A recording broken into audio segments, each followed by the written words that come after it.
There you go. I'd like to thank Elzora Creates for supporting today's event as well. And last but certainly not least, the CLMA would like to acknowledge that its office is located in Ottawa on the unceded, unsurrendered territory of the Anishinaabe Algonquin Nation, whose presence here reaches back to time immemorial. The CLMA recognizes and honors the Algonquins as the customary keepers and defenders of the Ottawa River watershed and its tributaries. The CLMA acknowledges and rejects the systemic colonial mechanisms that have endangered Indigenous cultural and artistic identities up to the present day. Therefore, the CLMA embraces the responsibility to foster new and existing relationships, nurture Indigenous career development, provide access to resources, and contribute to creating opportunities and removing barriers. By doing so, the CLMA strives to adhere to principles that protect and preserve Indigenous identities. Now, without any further ado, I'm excited to introduce the presenters for today's webinar. We are proud to feature 4 out of our 6 current partner companies for our Sustainable Life program. We have TerraCycle, a global leader in recycling services, Oland, a proudly Canadian company providing water stations for events, A Greener Future, a not-for-profit offering consulting services to live music events, and La Tablée de Chef, a Canadian organization focused on food recovery.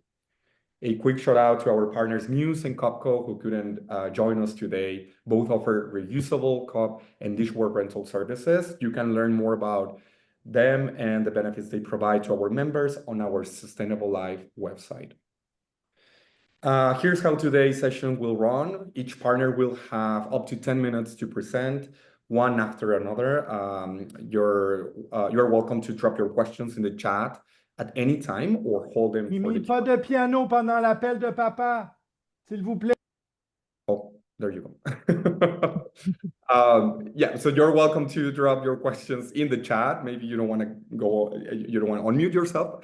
And then, or you can simply wait till the end to the Q&A session following the presentations. Now I'll pass it on to Eric and Karina from TerraCycle to let us know more about their services. So over to you guys. Thanks so much, Sergio, and thank you all for tuning in today. Want to first start with a little bit of background on TerraCycle. TerraCycle is a global mission-driven company that comes up with solutions for the waste crisis. And we do this with a staff of material scientists that come up with ways to recycle things that would traditionally wind up in landfill. We typically don't deal in bottles and cans and cardboards and the things that are traditionally curbside recyclable. We deal with everything else. Our material scientists over our 23 years of existence have developed processes to recycle over 400 different unique waste streams. TerraCycle, we are based in Trenton, New Jersey, but we work globally throughout the world. In Canada, our Canadian headquarters is located in Toronto.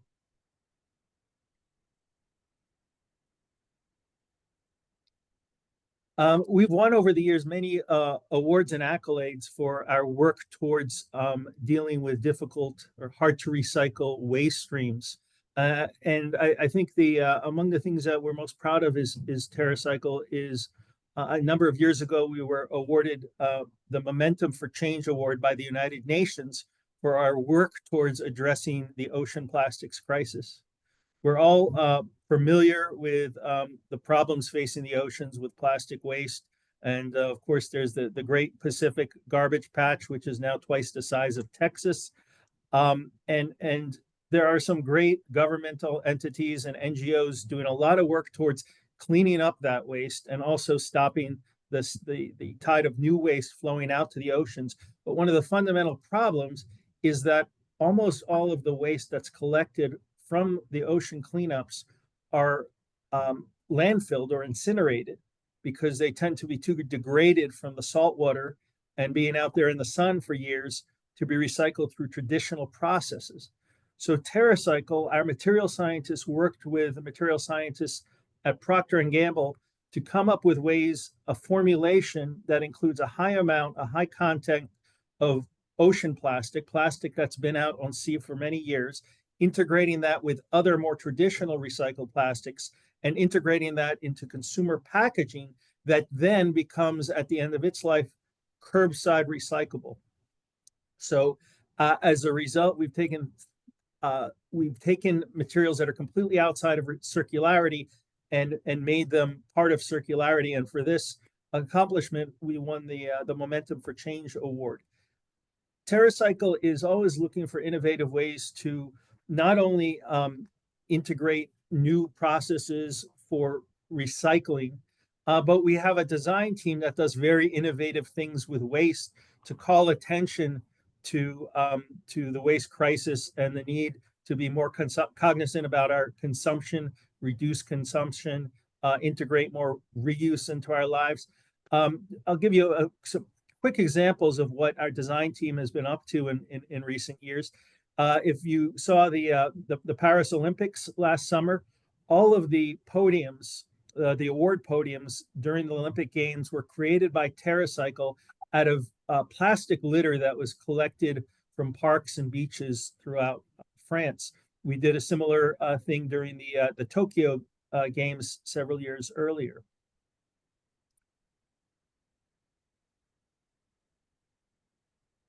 A little closer here in North America, our design team does all kinds of innovative sculptural and artworks for venues out of waste. This is the Philadelphia Union Soccer Stadium, which is underwritten by Subaru. It's the first Major League Soccer stadium in the United States to become zero waste. And to commemorate this achievement, Subaru commissioned us to make this giant soccer ball that is actually created. You can see the details out of crushed bottles and cans that were collected from the stadium. And in a more a recent project, just a few months old, this is Coco the octopus. Coco is made out of beach plastic, collected from NGOs, including our own foundation throughout the world. And Coco, Netflix commissioned TerraCycle to create Coco in order to celebrate and promote their new Our Oceans program, a mini series that was narrated by Barack Obama. TerraCycle also has a foundation that's based in Thailand that works. We have a crew of about 40 staff members there that set up river traps to stop the flow of plastics and other waste from the canals and the rivers in the Bangkok area. And also our crew works with the communities there to educate them and help them find adequate waste disposal solutions so that the plastics don't enter the waterways. You don't, unfortunately, have to go to the other side of the world to see problems with waste disposal systems. Here in the United States and Canada, we have many recycling deserts where curbside recycling services are not adequately available. So we work with communities to create recycling stations, which will allow folks in communities where there are no curbside solutions to bring in waste in different, both traditional and hard to recycle waste streams to recycle them. We've done this in different contexts. We've done this at universities, colleges, and in this particular example, which was just actually launched a few weeks ago, we're doing it in the context of a national park. This unit is at Grand Teton National Park, and it will allow the 5,000 or so campers during their high season to recycle a whole variety of waste streams as they leave. Something like this can also be adapted in the context of festivals and venues as well. You might be asking, okay, what does this mean for me as a venue or in the live music space? So we have kind of two routes to work with us. We have our free programs, which have brand sponsors, and then we have paid programs that cover a number of waste streams. So this is an example of one of our free programs. It's our cigarette waste recycling program. As we know, unfortunately, cigarettes are one of the #1 most littered items, and I'm sure you've seen that sometimes at your festivals or at bars, restaurants, and venues. There tends to be a collection of cigarette butts on the ground. So this is a free program that you can use either existing infrastructure, or we also do offer receptacles. It really is just a matter of signing up for the program, collecting the waste, and we'll provide the shipping and the recycling at zero cost to you. So a really turnkey kind of solution to be able to kind of very easily get rid of this stuff and not have it be incinerated or put into landfill. This is just one of many of our free programs. We have a number of different opportunities for individuals, venues, organizations like yourself to get involved in. And then the other avenue is our paid solutions. So these allow for a wider offering of what can be recycled with us. We don't have a brand sponsor, so there is a bit of a cost to this. And what this looks like could be from, you know, your food service materials. So think of some of the PPE, gloves, booties, anything like that. We will, you purchase a box from us and we will send it to you. And then you fill up the box, and then we'll have the recycling and the shipping is already paid for ahead of time and you send it back to us. And then we can also provide the reporting of how much waste you've sent back to us on both the free and the paid programs. So we have a number of different opportunities here. And with our partnership with Canadian Live Music Association, members are offered 15% off any of these boxes. So there's a range of opportunities here. Like I said, from food materials, there's styrofoam. We've got boxes that are all in one that can encompass a number of things. You can also look at what's maybe in your office, think break room, those K-cups or coffee cup pods, lanyards from maybe some kind of conference or event. So really a wide range of opportunities of what's possible to be recycled with us. And I know that was a quick intro, but this is just the tipping point of kind of what we can offer as TerraCycle. So Eric and I are available, you know, to chat with you further on what this would look like for your space or your event, and happy to collaborate. And thank you, Sergio, for having us here. Thank you, Karina, and thank you, Eric. That was wonderful. Yeah, looking forward to hearing whether people have more questions about it. And now I'd like to pass it on to Oland, Rachel. She's going to tell us more about their services, the benefits they're offering to our members. So over to you, Rachel. Hi, everybody. Let me know if the sound is good. Okay, Better, yeah. some like really nice hip hop music going on in the cafe, so No worries. No background noise. So we could just have some thematic. So hello, everyone. My name is Rochelle. Can you all see my screen? Full screen. Not right now. It should be loading. All right. Okay, let me see. Let's check. We just tested this. Oh, that's why there's Chrome and Safari open. Okay. There you go. Perfect. Okay. Hello. Yes. So I'm Rochelle. I'm the founder of Oland Stations. If any of you live in Montreal, you might be or have used us before. We've been around since 2019 and survived the pandemic. So we're still kicking. We've expanded to the USA as well, providing both sale and rental of our enhanced water refill solutions. They're fast, they're sustainable, and they're safe in the sense of we just might have all experienced in our country extreme heat last week. We know these aren't a joke anymore. This is not just an eco stint. This is a requirement. So you don't have dying fans or attendees at your sporting and entertainment events. A little quickly about me. I'm not an engineer. I'm a marine biologist. So I used to research and work in ocean plastic pollution, shark conservation. And I came back from an expedition and I drew this up. It was very weird. It was very surreal. So here we are, fast forward 5 years. This is what was the birth of Oland. So if you have been to a large music festival, you might know what water refilling stations are. Actually, Canada is one of the leaders in the number of water refill station suppliers. We have the most in serving all of the world, I think. But they haven't really changed since they've been around. This is an example of, you know, an hour wait to refill your bottle. Unhappy guests, you can see their faces.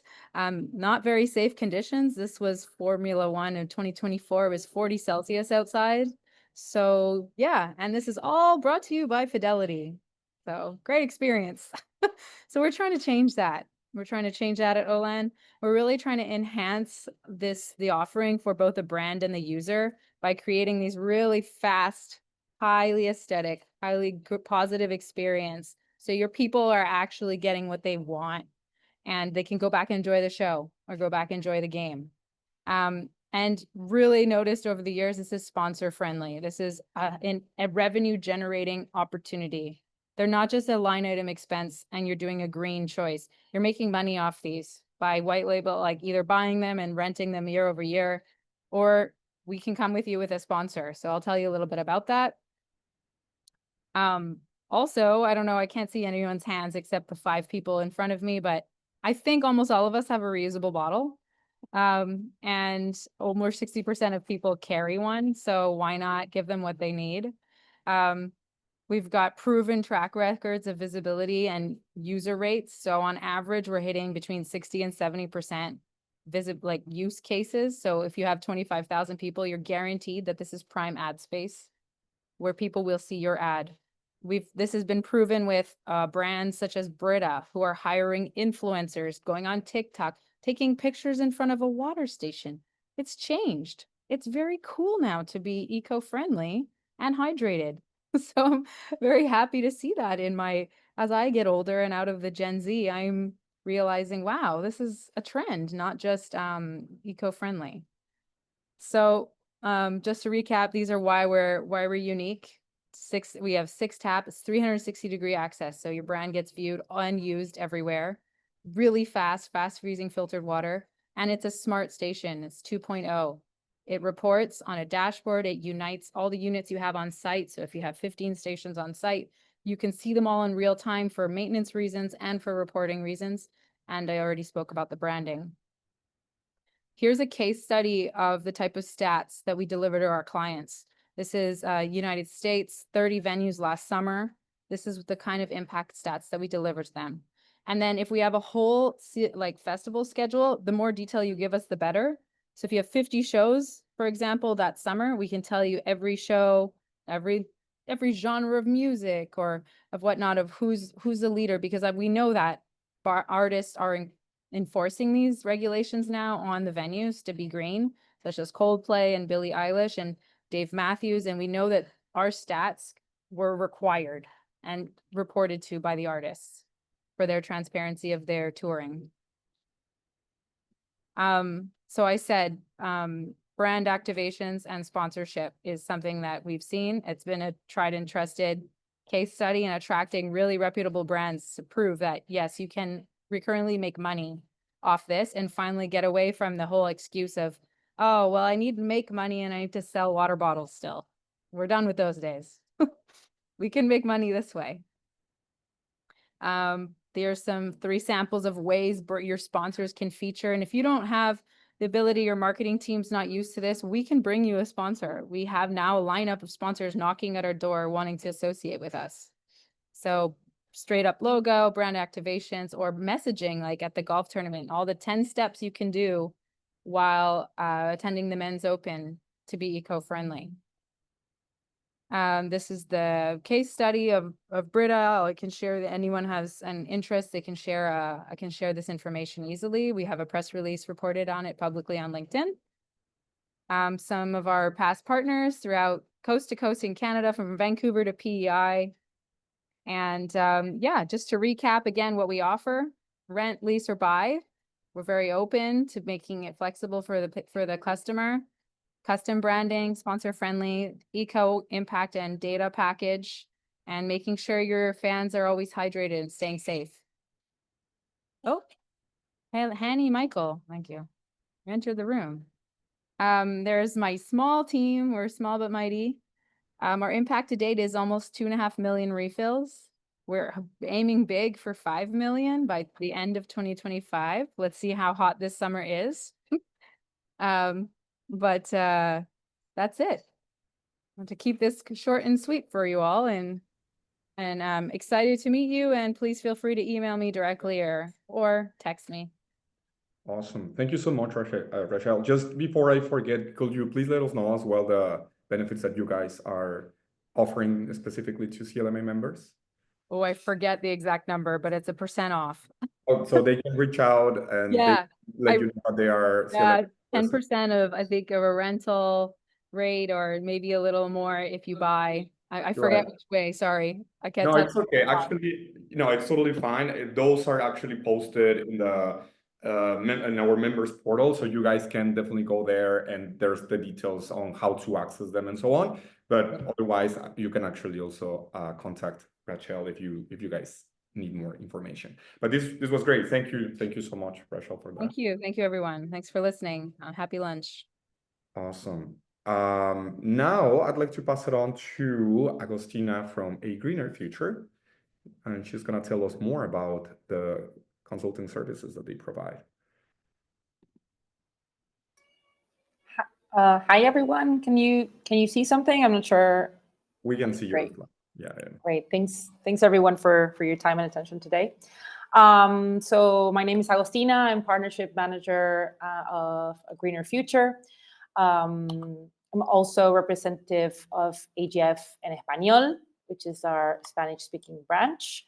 We're a not-for-profit. We are dedicated to helping organizations, events, festivals, and basically any player of the live event industry to become more sustainable, to reduce their environmental impacts.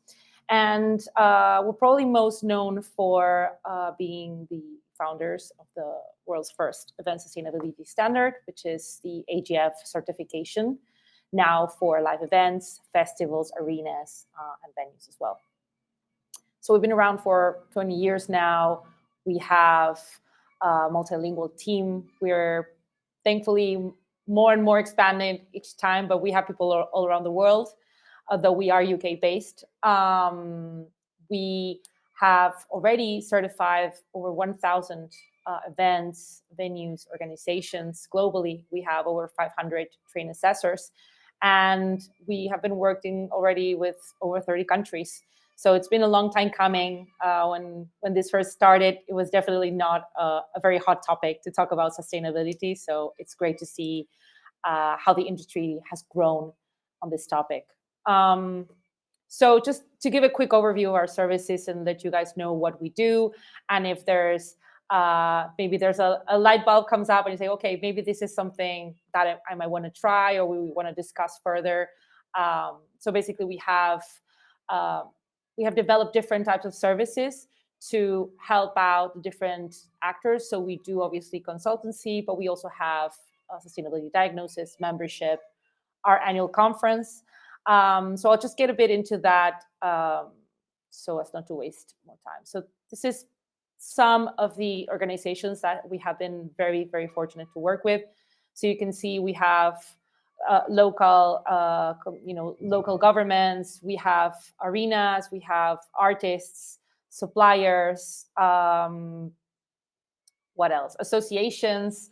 And with them, we basically kind of offer some of the different services that I'm going to mention now. Obviously, the first one is a sustainability diagnosis, and this is that first step for when you're trying to figure out where you are in terms of your sustainability strategy. And so this is based on our certification framework, which is the colorful graphic you can see on the right. We provide self-assessment templates, we give support throughout, and we give feedback and carbon footprint reports so that you have a clear path to see how to move forward with your sustainability strategy. Obviously, we have our certification, which I mentioned before.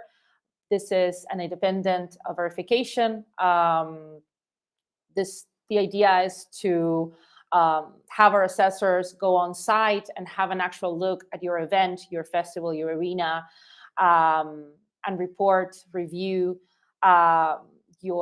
the implementation of your sustainability policies and actions. So obviously, it's great to demonstrate commitment to sustainability, but it's also great to understand where you are, to get recommendations, see where you're strongest, and see also specific points to kind of continue improving on your path. As I mentioned before, we have been very lucky to certify already over 1,000 different types of organizations.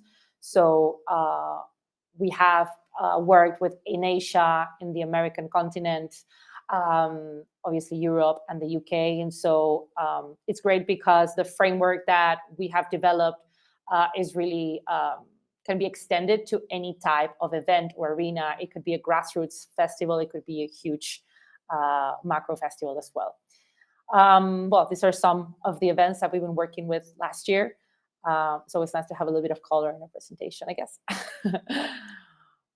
Also, we have a greener tour. So our last endeavor has been with Bring Me the Horizon, the screamo metal band. So we've been doing we did their tour design in terms of the green rider, what is our policy development, supplier assessment, stakeholder engagement, and obviously carbon footprint as well. Training and accreditation. This is a special spot for us in this particular conversation because we are actually offering a 10% discount for any of the CLMA members who might want to try our AGF training. We hold 2 in-person trainings within the UK, but we also hold 2 online, 2-week online courses, which gives access to anyone in the world to understand a bit more of our framework, and also just get that knowledge, maybe apply them to their own organization, or also choose to go to stage 2, which would be actually being on site and doing an assessment with the actual event or festival. It is a great opportunity. It would be great for us to continue having assessors in Canada, which would also lead to assessment of events and just the continued basically benefit of introducing sustainability even more into the live event industry in Canada. So as you can see here, we do a bunch of other trainings, and we're accredited by Falmouth University, Oxford Brookes, and the University of West England in Bristol. We also do CO2 analysis. We do scope 1 or 2 emission measurements. We do third-party verification of emissions. We do strategies and advice. And we're identification of sustainable suppliers and low carbon solutions. So the whole point is to accompany you in whatever way you need and give you really specific steps catered to your particular situation. Then obviously consultancy and research. For example, this year we're working again with All Points East and BST Hyde Park, but we've also done some very particular events such as the Queen's Jubilee in England. So you can see we can be quite diverse in terms of our consultancy work. Well, this is our Green Events and Innovations Conference. This is the moment of the year where our community comes together. I know most of you are a bit far from London, but maybe if you're ever at that time in the UK, we would love to have you. It's a great opportunity for networking, for brand awareness. We have exhibition spaces, we have panels, discussions, and obviously we always welcome new voices, and especially voices that tell us what is happening on different parts of the world. And so, like, for example, we've had the opportunity to have artists like Moby or Brian Eno come in and join us and talk about their different sustainability, basically, goals. So the next one is on February 24th, if anyone wants to join. What else can I tell you about the conference? We are doing it in partnership with the International Live Music Conference. We have people from over 27 countries. This is about 400 to 500 delegates. And yeah, it's a one-day, very efficient event, a conference that can really allow you to meet new people and see what's happening in the world, and maybe get some business done as well. And finally, last but not least, our membership. This is a way also to be part of our community, to access resources, tools, research that we publish, to stay informed, also to receive other types of discounts. But obviously, being CLMA members, you'll have access to many more discounts and benefits from now on for sure. But obviously, you're welcome to check that out as well. And that's it. I don't want to be too much or too long. Feel free to contact me and reach out. I know it's a lot of information, but the idea is to see how we can continue helping the industry as a whole. So it doesn't matter if you're a supplier, a festival, an event, we are here for the conversation. So thanks for your time. Awesome, Agostina. Thank you so much. I love that you guys are a one-stop shop for so many services. So that's awesome. And yeah, we look forward to keeping the collaboration going. So last but not least, I'd like to pass it on to, is it going to be both Lindsay and Jean-François presenting? Lindsay will do the slides and I'll do the presentation. There you go. So our friend from Tablée, Chef. And I want to apologize. I have the twins home.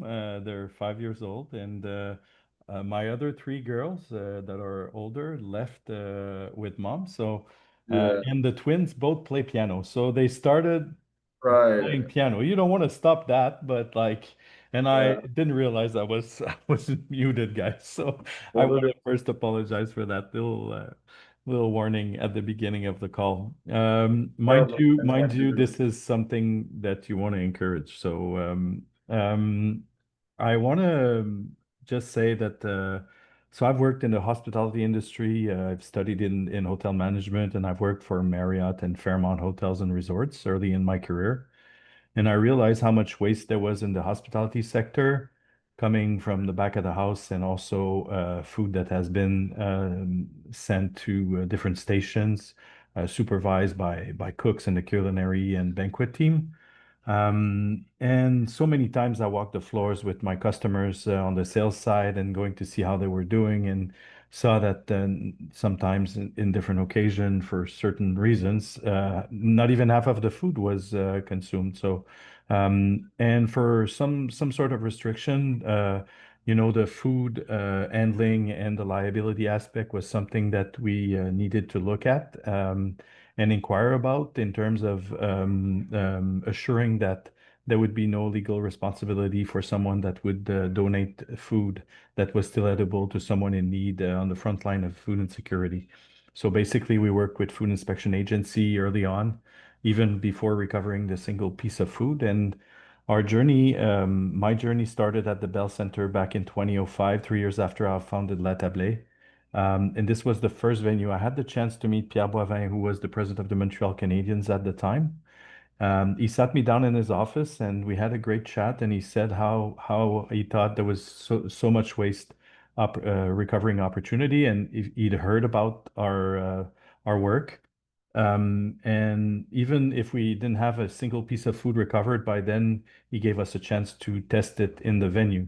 And so we tested the implementation, and after only 42 home games in the suites and lounge, we recovered 100,000 portions of food, meals that was given to the Welcome Hall mission down in one of the poorest area in Montreal and Saint-Henri.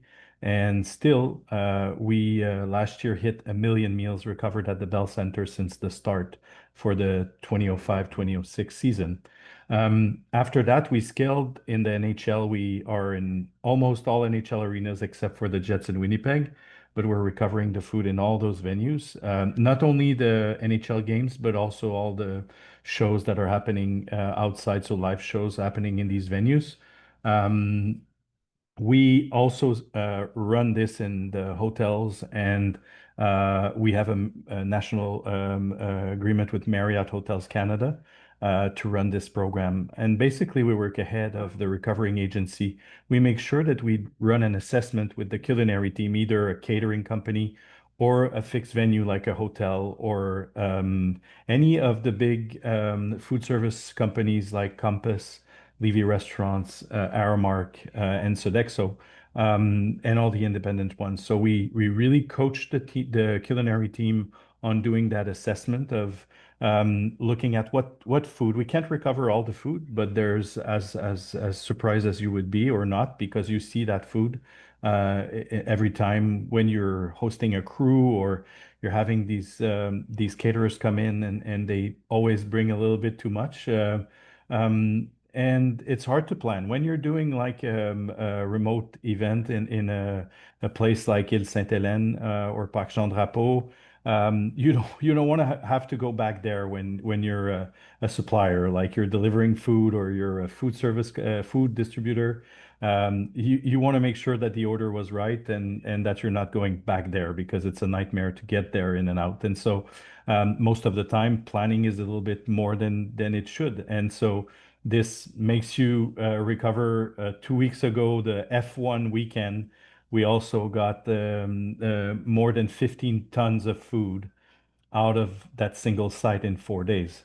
It fed over 60,000 people in the five community organization that we paired the recovery with. So basically, we work and put together the program, either self-manage if the team is able to handle this part of the operation, and most of them are. Most of them prioritize this. But for those who need a little bit more support, so sometimes in events, you'll have barely just enough staff to cover for the existing needs of the food operation. This is where we come in with a team. So we build a team that will be on site, mostly half team members and half volunteers. And we'll come in and we'll blend in with the culinary team and we'll make sure to be just standing beside the service line when the food is back in the kitchen and the garbage can. So like we were at F1, we were just standing beside and having the service staff come back with all the Schaefers and all of that. And then we repurpose it in our aluminum containers and make sure we have the proper fridge and cooling infrastructure in place so that we're able to save as much food as we can.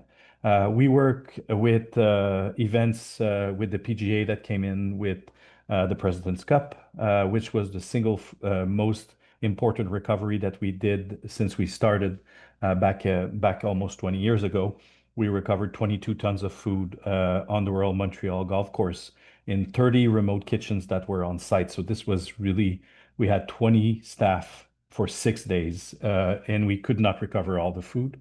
We work with over 250 community organizations, and we work also with Second Harvest when needed in terms of getting the food to where the people need it in places where we don't have, let's say, the knowledge or the community knowledge about who needs it most or who's able to handle. We will go through Second Harvest or other organizations that will guide us, like food banks, and connect with them ahead of your events so that we're able to attach everything and make sure that it's the logistic part is covered. In total, last year we recovered over 3 million meals. That was recovered out of 350 organization partners that are donating and implementing the program. We worked as different organizations like hospitals, university campuses, food service in a corporate company, to Osheaga, name them Fuego, and all of that. We work with Evenco and we implement the program everywhere that's needed. So we are ready to work with more organization. This partnership is coming at a great momentum and a great time for us. We recently signed with Live Nation and we're started at the Budweiser stage. We're coming into the Rogers Stadium for Coldplay in a couple of weeks. And we're ready to go anywhere you are. Like Halifax Jazz Festival will be on our list this summer. But if you're running a single event or you're an annual single event or you're running a series of events or you're engaging in a permanent venue, everything is possible, and we will run this assessment with any partnering food service or caterer that you're working with. This is something that's needed right now as you see a spike in homelessness. The needs for the community frontline for food security is struggling. They're struggling to source more food. They're getting about 40–50% of the food from the food banks right now. And so they need to source extra sources of food that are not getting right now. And most of them buying food. So if we're able to send edible and doing it the right assessment, we really think we can triple the amount of food that we're recovering right now in this country. So thank you for this great partnership, Sergio. Looking forward to engaging with more of you in the country. Thank you.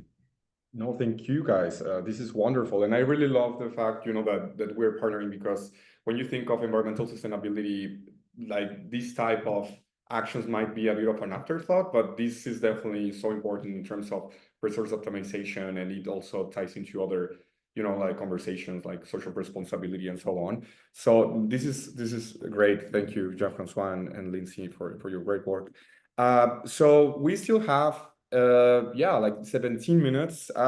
So I'd like to see if any of our attendees have questions on, you know, like your presentations or the services that you guys provide, or you know, like the benefits that you guys provide to the CLMA members. So yeah, I'd just like to open up the floor for those, if any. Otherwise, it might have been super clear, but yeah, any questions from the people in the room? Hello. Hello, Stephen. Hey, everyone. Hi, Sergio. Thank you, all of you, for this amazing presentation. It's very inspiring, the work that you're doing, Lindsay and Jean-François. My name is Steven. I live in Montreal. I have an organization here called Midas Greenworks. We started putting together a program for the Canadian live sector in 2021 that supported the global pandemic, artist and environmental action. So we put up shows in different Canadian national parks that had a distribution impact of reforestation with an organization based here in Montreal and in the US called One Tree Planted. And we were able to reforest British Columbia with over 8,000 trees with this program. And on 2024, we launched a new version of the company that is now being certified by La Piscine here in Montreal with La Sodec on the eco-responsibility program. So we're building we're like a creative studio that is developing projects in Canada and abroad for sustainability, also offering services for music festivals, artists, and venues on how to decarbonize their practices before offsetting. And we don't have any certification. We don't have right now one. We're working on it, but we are a very new organization. So we've been working a lot with like DIY initiatives like the Black Indigenous movement on sustainable food systems with it's very inspiring what you're doing, and I'll be happy to connect you with them on how to, we were working on how venues and organizations can put together their food supply on more sustainable and local production.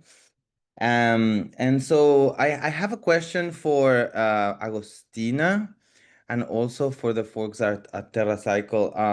So in terms for the A Greener Future event, are you still looking for organizations to take part on the summit?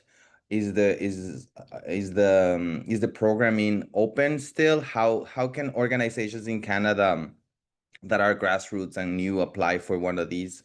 We have been partnering with a few of the folks that you mentioned, like Sounder Legacy and Earth Percent. We've worked with them in the past. But of course, we are not Brian Eno. So we are trying to, go and show a little bit of the projects that we're doing. We have one project in the Galapagos Island right now, one here in Quebec, another one in Indonesia. So I'll be curious to know how can we apply for that. And for TerraCycle, I would love to know if I believe it, I think it was Rachel. I can't tell, but it was the partners that are involved in the programs of water supply. I think it was Rachel. These partners are coming in for your organizations, or these partnerships could also support promoters or organizations doing their work. Thank you. So maybe Agostina first, and then we pass it on to Rachel. Yeah, definitely. It's if you mentioned the conference, Green Events and Innovations Conference.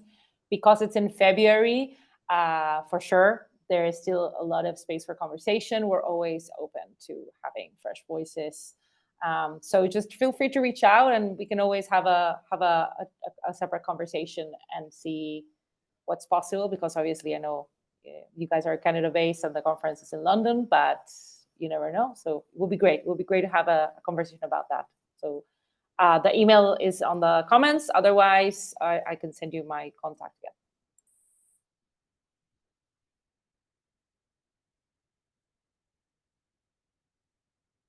Yeah, I think Rachel. I can go. Well, from what I've known is for water supply, it's really an environmental platform for sharing the story. So it doesn't necessarily need to be only just covering the costs of dispensing water. It's just it's an area that groups people and messages. So I've always been open to the sponsor or whoever activates with us, whether it be an artist or another mission, to put their let's tell their messaging platform. So I think what you're asking is maybe sometimes the sponsors are just there to cover the cost, but the event themselves has the opportunity to pitch a larger picture and a larger story and say, you want to help cover these expenses, and then we can really display an entire impact of sustainability or the 10 steps or 10 actions taken at your event on the station. So it's really however you see it. Some people might only care for the water supply because they're like trying to sell their Yeti mugs, but sometimes no. Awesome. Thank you both, and thank you, Stephen, for those questions. Is there any other person that might have comments, questions? Chai says, this is great. Thank you, everyone. Okay, yeah. So, like, if you guys are interested, as I said, in like learning more about the benefits that they already talked about or how to access them, you can definitely go to our membership portal, and there you can find all the details. Otherwise, this has been great. Thank you to our 4 partners for joining us today. And also a friendly reminder that we also have other 2 partners that couldn't join us today, Muse and Copco. So if you want to learn more about them, you can go into our website, CanadianLiveMusic.ca/sustainable-live. Thank you again. And till the next one, please keep an eye out for all the other Sustainable Live initiatives and activities. We're planning on delivering more under this program. It is so important, and as we all say, this is not anymore a climate change, but a climate crisis, unfortunately. So it's time for us to put our hands on and be proactive about this. So thank you, everyone, and till the next one. Thanks, partners. This was great. Have a wonderful Thanks, day. Sergio. Thank Thank you, you. everyone. Thank you.